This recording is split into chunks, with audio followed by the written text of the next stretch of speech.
Baxırıq 22 nömrəli suala. O mərkəzli çevrədə AB və CD vətərləri Y nöqtəsində kəsişir. Çevrənin mərkəzindən AB vətərinə qədər məsafə 6-dır. Bura 6-ya bərabərdir. CY 3-dür. Şəkli yaxınlaşdıraq. CY 3, CD 8. Ümumi CD 8 isə bura 5 qalır. Çevrənin uzunluğu L bərabərdir 20 pi olarsa bizdən YB-ni soruşur. Çevrənin uzunluğu 2 pi R bərabərdir 20 pi-yə. Hər tərəfi pi-yə böləndə R olacaq 10. 20-ni də 2-yə böldük. Radius 10-dur. A və 10-u birləşdirirəm. AO radiusdur. Bura 10-dur. 10 bu məsafədə, yəni A-dan deyək ki, K-ya qədər O-dan K-ya qədər məsafədə 6 verilib. 16-dırsa Pifaqor teoreminə görə AK olacaq 8. AK 8 isə KB də 8-ə bərabərdir.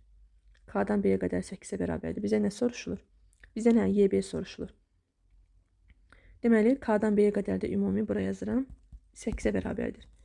İndi şəkildə CD və AB kəsişən vətərlərdir, düzdürmü? Kəsişən vətərlərdirsə, düzdür, yazırıq ki, CY-nin YD-yə hasili bərabərdir AY-nin deməli BY-yə hasilinə.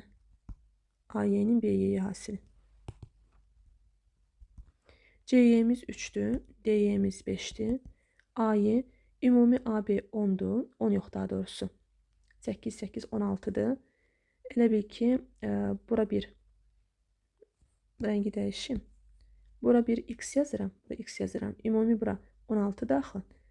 Burada 8 çıxanda qalır bura KY qalır 8 minus x. 8 minus x yazıram. Yəni toplayanda ümumi AB 16 olmalıdır. İndi AY'miz olacaq 16 minus x. BY'miz də x'dir. Bu təni həll edəcəyik.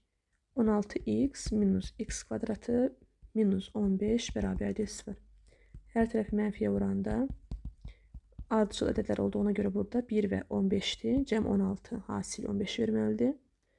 15 kənar kökdür. Çünki burada 8 minus 15 KY məsafəsi mənfi alınır. Ona görə x'imiz müsbət 1'dir. X müsbət 1'dirsə BY elə x'ə bərabərdir. Yəni cavab 1. B variantı.